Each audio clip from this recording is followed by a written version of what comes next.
दोस्तों, जो कहानी मैं आज आपको सुनाने वाली हूँ शायद इसके बारे में आप जानते होंगे। जम्मू श्रीनगर हाईवे, जिसे खूनी नाला भी कहा जाता है। दोस्तों, अगर आपको मेरे वीडियो अच्छे लगे तो मेरे चैनल को सब्सक्राइब करें और मुझे सपोर्ट करें। आज की कहानी सुनने के बाद आप लोगों को लगेगा कि ये कहानी रियल नहीं है, तो कोई बात नहीं, आप लोग इसे एक स्टोरी की तरह सुन लेना। एक मैरिड कपल था जिसकी अभी नई नई शादी हुई थी। वो लोग एक जगह घूमने जाना चाह रहे थे।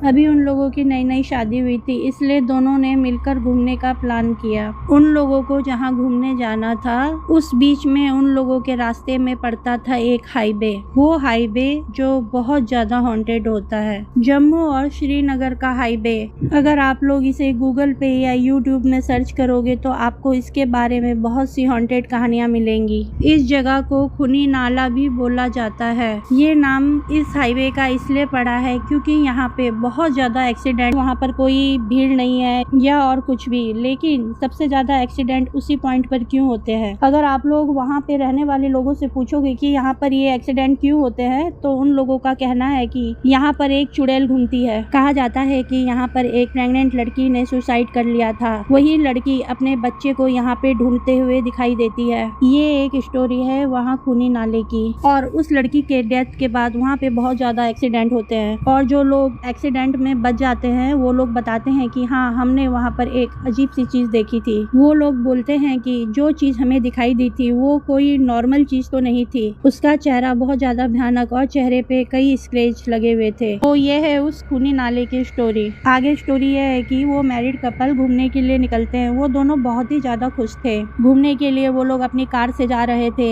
निकले हुए उन लोगों को बहुत देर हो चुकी थी और रात होने को थी। जैसे ही ये लोग जम्मू श्रीनगर हाईवे पर पहुंचते हैं, वहां पर इन लोगों को बहुत नेगेटिव सी वाइब्स आने लगती है। वहां पर जाने के बाद इन लोगों को बहुत अजीब सा लगने लगता है, और थोड़ी दूर जाते ही इन लोगों की कार वहां पे खराब हो जाती है। बहुत ज्यादा रात होने के कारण चारों तरफ बहुत ज्यादा सन्नाटा फैला हुआ था, और उस नेगेटिव जगह पर उन लोगों का मन भी घबराने लगा था। तभी हस्बैंड बोलता है कि अचानक हमारी गाड़ी में क्या हो गया। उन लोगों को खूनी नाले के बारे में कुछ भी पता नहीं था। हस्बैंड जब गाड़ी को देखने के लिए उतरता है तो उसकी वाइफ उसे रोकती है। तो हस्बैंड बोलता है कि अगर गाड़ी नहीं देखेंगे तो रात भर यहीं फंसे रह जाएंगे। हस्बैंड अपनी वाइफ को बोलता है कि बाहर बहुत ज्यादा अंधेरा है, तुम बाहर मत निकलना, मैं गाड़ी देखता हूँ। अगर गाड़ी मेरे से ठीक नहीं होगी तो मैं मैकेनिक को इधर उधर ढूंढ कर आऊंगा, लेकिन तुम जब तक बाहर मत निकलना। अगर मुझे हेल्प करने के लिए कोई मिल जाए तो मैं उसे बुला लूंगा। उसकी बात सुनकर वाइफ बोलती है, ठीक है आप जाओ, लेकिन अपना ध्यान रखना। हस्बैंड बाहर निकलकर गाड़ी की सीधे में जा रहा होता है। आगे बहुत ज्यादा अंधेरा था तो वाइफ को उसका हस्बैंड आगे दिखाई नहीं देता। काफी देर इंतजार करने के बाद वाइफ बहुत परेशान हो जाती है और वो अपने हस्बैंड को फोन लगाती है, लेकिन उसका हस्बैंड उसका कॉल नहीं उठाता।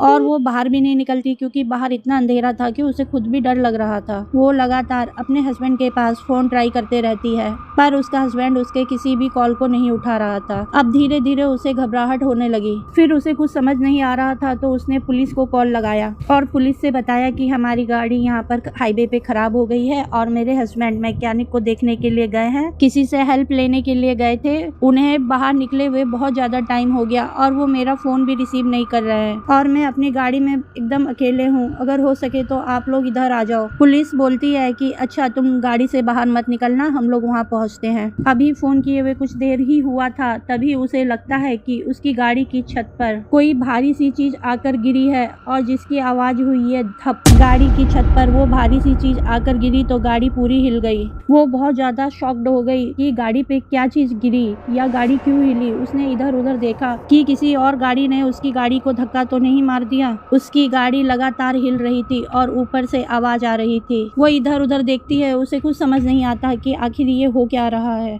तभी अचानक उसे गाड़ी की छत से ठक ठक ठक की आवाज आने लगती है, जैसे कोई गाड़ी की छत पर किसी चीज से मार रहा हो। और वो ठक ठक की आवाज धीरे धीरे बहुत ज्यादा तेज होने लगी। वो बहुत ज्यादा घबरा चुकी थी। अपनी गाड़ी के इधर उधर देखती है, पर उसे गाड़ी से उतरने की हिम्मत नहीं हो रही थी। ऐसा लग रहा था कि कोई आदमी छत पर बैठा हुआ हो और किसी नोकीली चीज से ठक ठक ठक मार रहा हो। इस आवाज को सुनकर वो बहुत ज्यादा डर जाती है और फिर पुलिस को फोन लगाती है और बोलती है, मेरी गाड़ी पे किसी ने हमला कर दिया है मुझे समझ में नहीं आ रहा है गुंडे है या और कोई नजर नहीं आ रहा है। आप लोग जल्दी आओ। पुलिस बोलती है कि हाँ हम लोग 5 मिनट में पहुंचने वाले हैं। तभी पुलिस वहां पर पहुंचती है और फिर उस लेडीज को फोन लगाती है और बोलती है, मैडम हम लोग आगे नहीं आएंगे, लेकिन आप हमारी गाड़ी तक आओ और पीछे मुड़कर मत देखना। औरत को ये बात बहुत अजीब लगती है और वो पूछती है कि मैं पीछे मुड़कर क्यों ना देखूं? तो पुलिस बोलती है कि प्लीज मैम आप हम लोग की बात समझो, आप पीछे मुड़कर मत देखना, सीधे हमारी तरफ बढ़ते आओ।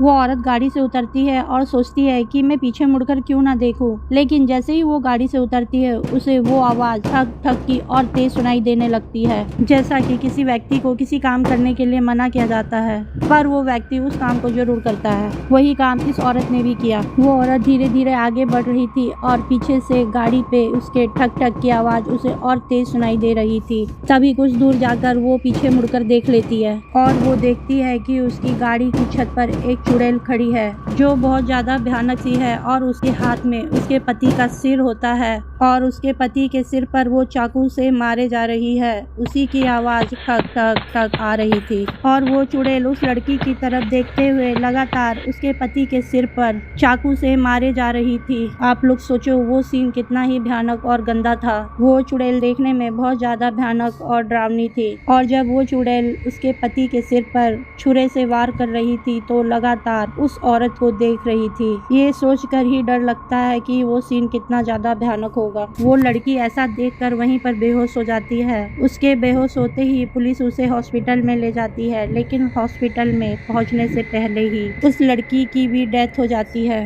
अब पता नहीं ये कहानी सही है या नहीं, लेकिन गूगल पर सर्च करने से वहाँ के बारे में कई कहानियाँ पता चलती हैं। आप लोगों को मेरी कहानी कैसी लगी प्लीज कमेंट जरूर करना।